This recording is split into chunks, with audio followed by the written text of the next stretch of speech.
Assalamualaikum warahmatullahi wabarakatuh. Allahumma sholli ala Sayyidina Muhammad wa ala ali Sayyidina Muhammad. Pemirsa yang dirahmati Allah, marilah kita simak ceramah dari Buya Syakur Yasin dengan tema Rahasia Tafsir Bismillah. Sebelumnya marilah kita perbanyak sholawat minimal 1000 kali sehari, agar hidup kita penuh barokah dan mendapatkan syafaat kelak. Jangan lupa berikan dukungan kepada channel kami dengan memberikan super thanks seikhlasnya. Marilah kita doakan semoga almarhum Buya Syakur Yasin diberi tempat terbaik di sisi Allah dan amal ibadahnya diterima. Amin ya robbal alamin. Ini orang gak paham. Dikiranya kuntum khara ummatin ukhrijat linnas itu putusan Allah bahwa kamu bangsa yang paling hebat di atas manusia yang lain. Dikiranya itu putusan Allah dan kamu merasa hebat. Padahal ayat itu bukan putusan, bukan mengangkat kamu menjadi umat yang paling hebat, tapi itu adalah encouragement, namanya stimulasi kepada kita semuanya untuk berjuang menjadi bangsa yang paling hebat. Lah, gini, anak saya namanya Awab ya, kalau bangun pas siang sampai gurunya Buya priben anak jam sangan nembetek ya Allah ya Rabbi. Akhirnya gimana?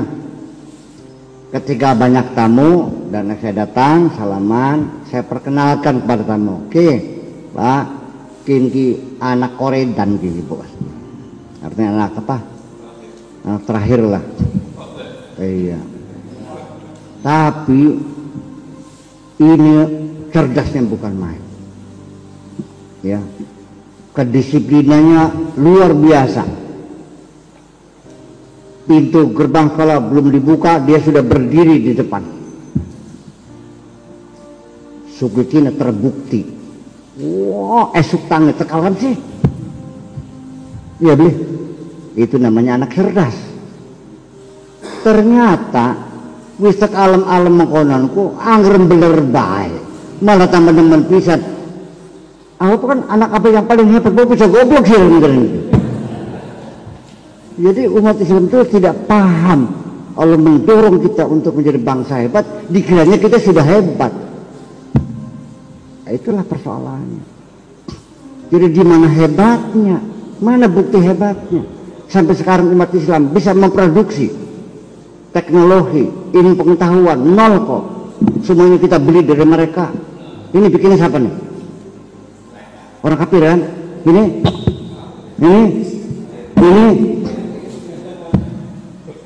Kamu bisa bikin apa? Itu di mana hebatnya? Yang kamu makan semuanya beli dari seberang lautan. Bawang putih impor nggak?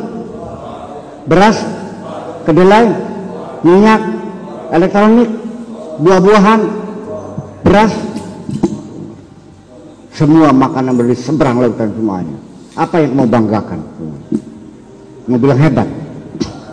Tidak realistis. Ya, tapi ayatnya itu ayat bukan mengangkat kamu. Paham goblok sih nama gue paham banget. Mendorong kamu sudah hebat. Gitu, suruh belajar. Bayangkan ini hadis Nabi mendorong orang berilmu. Ya karena salah tafsir sih. Masa cari ilmu ke konotasinya menuju surga atau temen? Ya bagaimanapun hidup ini akan menjadi lebih bahagia, lebih nyaman. Dengan apa? Bukan dengan menyan kok, dengan ilmu. Betul nggak? Yang menyebabkan kita sekarang bisa ke Jakarta dalam 2 jam, dengan menyan, ya dengan ilmu dong. Nah yang baik. Karena sakti-saktian nggak wakil dewek kan, bisa mabur dewek, karena melu bisa. Betul nggak? Dengan ilmu 400 orang sekali angkat terbang. Nah, sudah sakti, Kang Jemelu bisa gendong mah.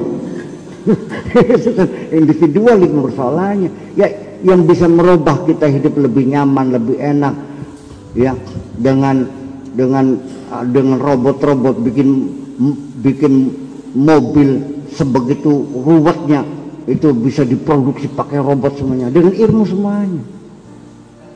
Ya kan begitu. Umur padi yang tadinya umurnya 7 bulan sekarang 3 bulan 10 hari, nanti sebentar lagi tuh 60 hari ya, 80 hari akan lebih kecil lagi, tapi belum dipasarkan. Dengan apa? Bukan dengan riset di laboratorium setiap hari terus, matanya mendelik lagi sejak bertahun-tahun dengan ilmu semuanya ini, dan itu didorong. Jadi surga-surga itu ila jannah, artinya kebahagiaan hidup di dunia sampai akhirat lah barangkali kan gitu. Ini namanya surga-surga. Nggak usah mikir surga di akhirat lah. Sudah yuk kita bikin surga di dunia aja dulu. Di dunia baik ngeres teman, ngundang akhirat ya. Kan rabbana atina fid dunya hasanah wa fil akhirati hasanah. Itulah. Jadi kalau kita berbicara masalah tafsir, ini kalang kabut, nggak paham.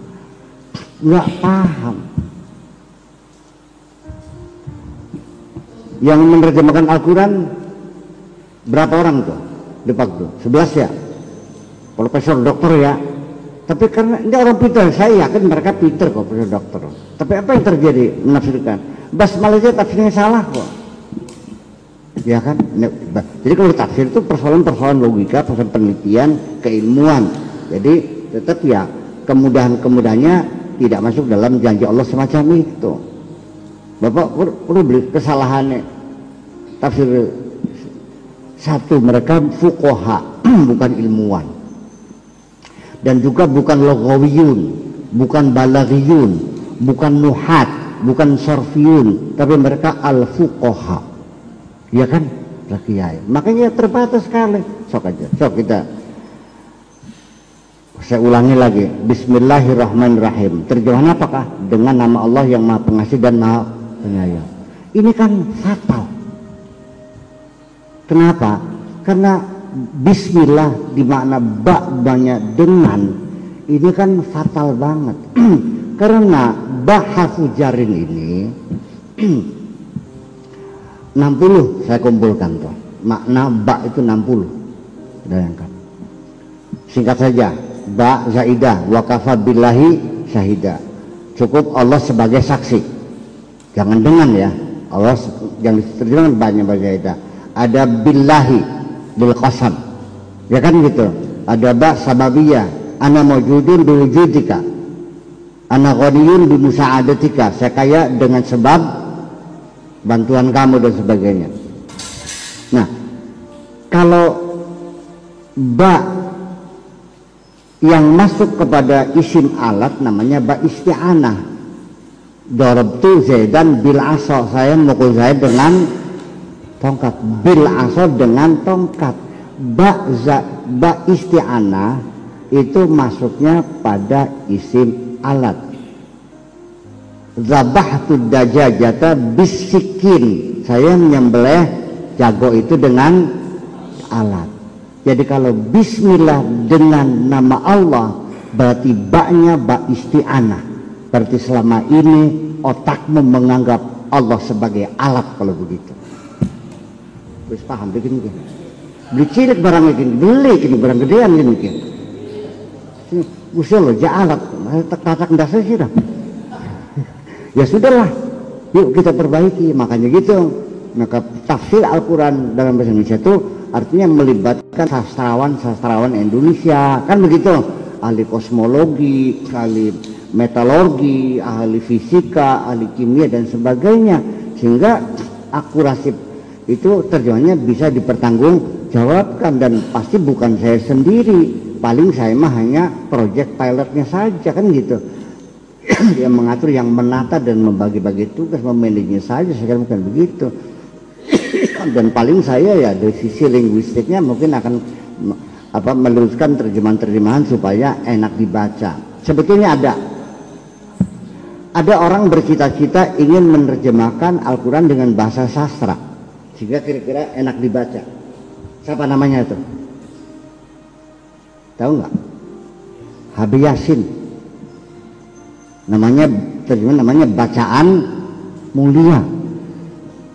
saya mendengar berita Habib Yasin menerjemah Al-Quran dengan bahasa sastra. Saya sangat antusias sekali. Ya Allah, bagaimana kira-kira orang Indonesia terjemahnya indah seperti puisi yang bagus. Tetapi ketika saya baca memang agak sedikit bagus, tapi ternyata masih kaku juga terjemahannya, molak-maliknya. Karena ada kekhawatiran kalau diterjemahkan bebas takut barangkali maknanya menjadi salah. Jadi keindahan bahasa dikorbankan, masih mending tidak indah tapi tidak salah. Itu yang terjadi. Tapi kita jangan putus asa, yuk doakan saja bersama-sama kita bisa melakukan sesuatu yang baik untuk anak cucu kita nantinya. Amin. Buntang kudu lagi watuk yang Bismillahirrahmanirrahim. Rabbana auzi'na an nashkura ni'mataka allati an'amta 'alaina wa 'ala walidayna wa an na'mala shalihan tardah wa adkhilna bi rahmatika fi 'ibadika salihin. Rabbana atina fid dunya hasanah wa fil akhirati hasanah wa qina adzabannar. Wa sallallahu ala sayyidina Muhammadin wa ala alihi wa sahabatihi ajma'in. Subhana rabbika rabbil izzati amma yasifun wa salamun alal mursalin walhamdulillahi rabbil alamin. Assalamualaikum warahmatullahi wabarakatuh.